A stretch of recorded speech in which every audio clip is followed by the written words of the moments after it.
And thank you for staying with us here on PMX. There's a lot to get through for you tonight, and that's why I'm joined by Professor Kwesini. He is the Director of Faculty of Academic Affairs and Research at the Kofi Annan International Peacekeeping Training Center. Also joining us tonight is Oliver Baker-Vomowo. He is obviously the convener of Fix the Country campaign, and his colleague Felicity Nelson also joined us. He's also a convener of the Fix the Country campaign, also joining us tonight on this conversation. Gentlemen and lady, before I start, there's also another video I want to share with you of another side of this whole conversation based on what played out in Ejura today. This is another video that was captured beyond the last line of the Swedish today that I want to share. I want to share with our viewers. Again, I'll walk you through what we've seen in this particular video. And you see a police van, a riled van with the one that dispenses with the water cannon, and you see. So that's what you see there. There's a police van. There's a whole team. There's a whole crowd pelting the van with stones and other missiles, anything they can find. The van, obviously, the police van tries to use the word flee. You can see the van there trying to spray the water at the crowd as they run after it with all manner of implements. Their children. You can see there. You can see adults also in the picture. All of them running after the van and throwing all manner of things at the van and etc. and running after it also. We've seen this other side of the story. I've shown you the first side of the story with the response that came on the back of that. You see that they still going after the van as it makes its way from this crowd. And so two sides to this. We've had the police side. We've also seen the videos. We've had the side of the protesters who are on the ground. Professor Enning, just strictly speaking on the videos that you've seen already, what's your own take on the first? Let's start with the conduct of the armed police officers and the military from the videos that we've shown just before the start. What are you reading into those videos? Well, I mean, first and foremost, for crowd control or riot control purposes, you would need the police. It is the police that serves as the first line of action. Based on their assessments, even prior to the riot, if they think they cannot respond, they will normally ask for a backup. Now, the police are important in playing this role because they've been provided with training as to how to handle crowds. Let me make this point in passing, however, that one of the weakest aspects of law enforcement in Ghana relates to riot control. So most of the inquiries into police performance in Ghana have dealt with riot control. Now, when the police cannot handle the demonstrators, because of our peacekeeping experience, we now have a formed police unit that are trained to handle much more difficult situations. But the military are trained to do one thing, and that is what you've shown us in the video. So what we need to ask ourselves relates to who issued those orders, what was the threat assessment, what sort of understanding did the military have prior to their arrival? Because, Evans, it looks to me as if there are quite a number of failures here. First relates to the presence of the intelligence officers from the National Intelligence Bureau. Now, when this gentleman was beaten by either criminals or whoever, killed him and eventually died, the youth of Ejura have sought empathy and understanding. That, look, please help us, that we think people are using their positions to intimidate and to create trouble for us. Now, irrespective of the veracity of that statement, precisely because the individual who has been mentioned then sits on the Metropolitan or Municipal Security Council and has that authority and power to deploy with the backing of the council, either police officers or any other security force. That creates a bit of a problem. So the first video and the actions that we see raises issues of command and control, of professionalism, and of how to respond to an unarmed crowd. The second video that you show creates a disturbing picture of youth, kids who are furious, who think their lives are not worth living, and therefore they will take the risk of attacking, a police vehicle. The symbolism in that, when armed officials run away from unarmed civilians, is that order is beginning to break down. And it sends a very clear signal that were we to organize much better, we will be able to have more victories. So when we juxtapose the two, what the conclusion one can make is that we are heading towards a tipping point in which a combination of frustrations, a sense of exclusion, and an in-depth and a growing sense of anger and a willingness to strike a blow against the state, irrespective of the outcome, is beginning to bubble to the fore. Now, this is something that we need to look at, and we need to pull back from the brink. Because when unarmed civilians decide to attack representatives of the state, that is a specific, deliberate decision that those people have made. And they've made it because they feel that life is not worth living, that they need to make their voices heard, and they are willing to bear the consequences of their actions. That is dangerous, and that sends a signal, not only to us in this country alone, it sends a signal to those in our contiguous states who have been looking for opportunities for a chink in the armor to be able to hurt us. Ejura probably epitomizes a shift in civil security relations in this country. And I think it is a very unfortunate day in the democracy that we have built, or that we are seeking to build and embed in this country. I mean, Oliver, you today, your group, and I guess also the Economic Fighters League petitioned the IGP. What was the point of that petition? I'll come to address the point or pointlessness of that petition in a minute. But before that, I want to take issue with some of the things I've been hearing today.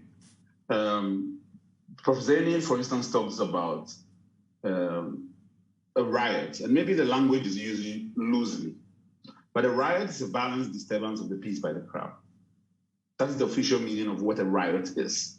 Now, at which point in your videos did you see violent public disturbance before the police intervened? And I asked you again deliberately to point out when you're saying that the crowd was violent. He's determined again just on that. I mean, I can only tell you what our reporters who were on the ground had reported and what the videos show. I mean, we saw before the military anything, but the second one I showed, you saw the police van, the route van, the water. No, hold on. I think you're misplacing what I'm saying. I'm saying that the police said they went in to quell a riot, which implies that a riot was in progress before the police arrived. You cannot show a police van as the evidence of the riot. So let's be clear on that. I was coming to that substantive point.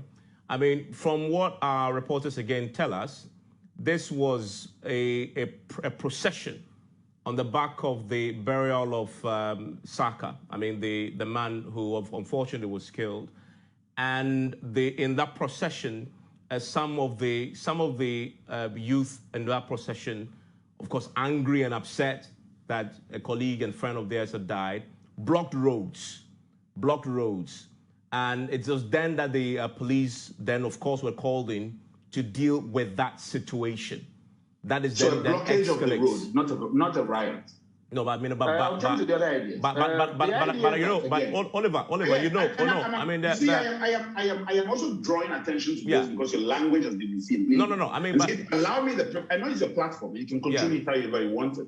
But I think that when we are being deliberately obtuse, or whether for right or wrong reasons, or because we are ill-informed, it is important that those are also called out. Yeah, I mean, of course. We have done nothing in this conversation but to cast Ejura as some sort of special event which epitomizes a break of law and whatnot, rather than call proper attention to the fact that this is nothing but the playbook of how security forces have behaved. And so I'm drawing attention to that. And I'll draw more of that attention to certain things which have been said on the platform. Yeah, I mean, but that you need to acknowledge that point. You come to the word of riots. He said procession. He said procession. Yeah, but I just indicated. A procession is not a riot. Baker, you are a lawyer. You know that you know that processions. We have the Public Order Act. If you start blocking roads, there's no justification what happened. A procession, whether under the Public Order Act or not, is not a riot. We have a tendency in this country to confuse a demonstration, a procession, a protest with riots. And these are not the same things. When you go on a procession, it's a procession. When you block roads, it turns into something else. It's not lawful.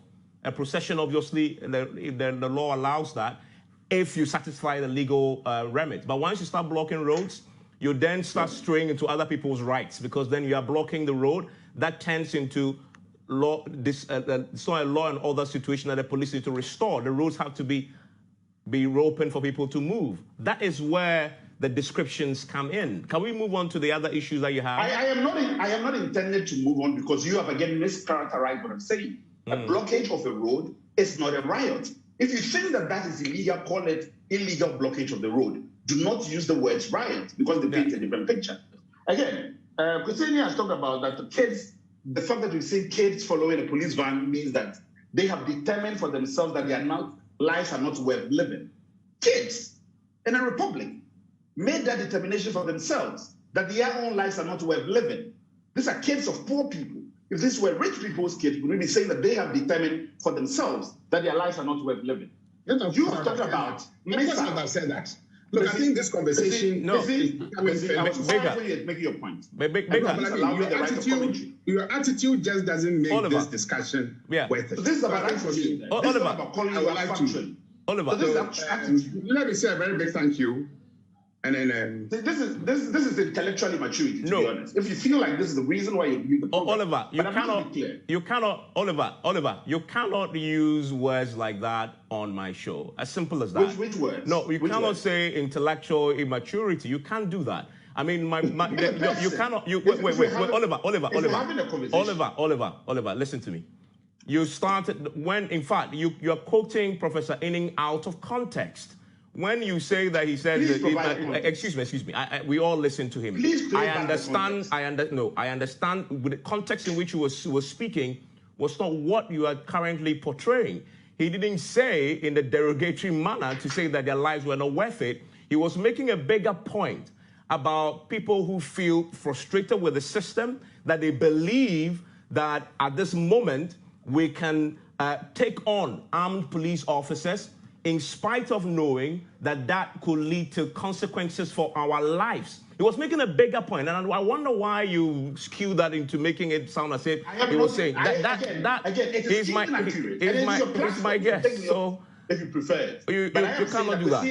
But see, and it's on the platform himself. He spoke, and all of this. Listen, I wrote down his words. But he said that. But he said it in the context. That we're chasing them. You cannot take that. It said a lot of things. You are putting your own reading on it. You are. And I think we need to be. You are not then. You are objecting fair, but I am putting a different interpretation to it. Is that what you're saying? No, I am the moderator. So let me make my point. If but you can't make your point without sounding. Because you say this is an intellectual exercise. So don't call people names. Let's do the intellectual exercise. Don't call people names. Just make your point. Let's make the intellectual exercise. It says that this shows that kids have determined that their lives are not worth living. Now, anybody, and I'm saying this on record again, anybody can claim this back and see whether I have misquoted him or taken him out of context. Now, you have also talked about clash, and you said you were going to show us the clash. You said that projectile or missiles, your words, were being thrown again at the police. Missiles. Now, missile is a guided rocket, which is an airborne range weapon capable of self-propelled flight. If you see a missile, Oliver. Again, Oliver. No. Wait. Let's have. We're having a conversation. Wait. No. This is not a conversation. You are beginning to. I think you're trivializing a lot of issues. Wait. Missiles have been. Oliver. Right. Oliver. In regular use of descriptions when it comes to riots, protests, etc. When it's described, listen, let me make my point. When it's described that people were throwing objects and missiles, your definition of missile is what we know as a technical definition. It also applies to anything. If your person is throwing a stone, it's just a broad descriptor of everything else that people in the protest might throw. So for you to take that and put it out and say, I was describing them as having technical ballistic missiles that were thrown. Yes. I mean, that everybody also listens and knows these descriptions. That's not what it is. No, they do not, because it muddies the waters. Excuse me. You are competent in the English language. Excuse me. Allow me to be able to make them. No, you cannot make points. You cannot misrepresent. I am not misrepresenting. You cannot misrepresent people on the show and claim that that's what you're saying. To clarify. No, you can't. By your use of missile, you are not referring to the technical language of No. Everybody. I think everybody who listens to the show knows what I meant. Nobody understands. No, I do not understand it. And I'm listening to you. Okay. So now you understand. Non-technical term. Now you understand. Then you will have the opportunity to respond. Oliver. So now you understand. I haven't even made my point. So now you understand. You do not want me to. So let's proceed. You don't want me to make the point. I really wish you can go to the substantive points of the conversation question I asked. Points, because people's lives are at stake. Civilian lives and the right to protest and right to demonstrate is at stake. Because when we militarize the conversation about how rights are exercised, we put people's life at risk. These are substantive issues with a democracy. And I make this point not to be pedestrian. I make this point not to call anybody out or to insult anybody or ask Christianity says it's my attitude problem. This is not about that. That is about respecting constitutional right and that the kind of language we use puts people's lives in jeopardy. Now, we have today, with the Economic Fighters League, submitted a letter to the Inspector General of Police. And we've requested for the audience, because we do believe that these issues need to be escalated at the highest level. And we say that when they say that these issues need to be escalated at the highest level, I mean that the acts we have seen are evidence of state-sponsored violence that offends our constitution and which makes mockery of our claims of being a democracy. And we think that in his authority as the highest law enforcement officer, that this must be given the necessary gravity and diligence that we haven't seen applied to the conversation. And so this is what we are hoping for. But in that meeting, we are going to be requesting him to formally resign. And he's not the only person who has failed, because we do think that accountability at the highest level must be brought to the conversation. Now, Professor Kwesi will talk about this, because he does have the expertise in talking about these issues, and he has said so historically, that we have consistently seen failures in our national security vis-a-vis how they deal with crowds when they meet them. It has always resulted in violence against the crowds. And we have seen them go on and claim that machetes, firearms, and whatnot. We want an independent process, which we do not believe that persons at the highest level hold that accountability, credibility to be to lead that process. And that's why we submitted that petition. Okay. Well, what sort of response did you get when you submitted that petition? Did you get a positive response? Well, it's a letter requesting for an audience with the Inspector General of Police. traditionally, and I don't know why we allow this in this country, when you submit a request to the police, they do not formally acknowledge receipt. They tell you it's not our practice and they do not do so. But what we have done consistently is that when we do release the letter, we will put that public. Because, and again, you seem to be rolling your eyes at this, but I'm saying this on record because Ernesto Yeboah, when he was arrested for the video, the police claimed he hadn't notified them. But in fact, what they do is, and we have seen the same thing, when we submitted the request for them to investigate the offenses related to Sir John's funeral, that they refused to acknowledge receipt. And so this is something which is consistent with police practice. So we're hoping that this letter, as we release it to the public domain, that the IGP gets knowledge of it and honors that request for an audience. Okay. I mean, Professor Henning,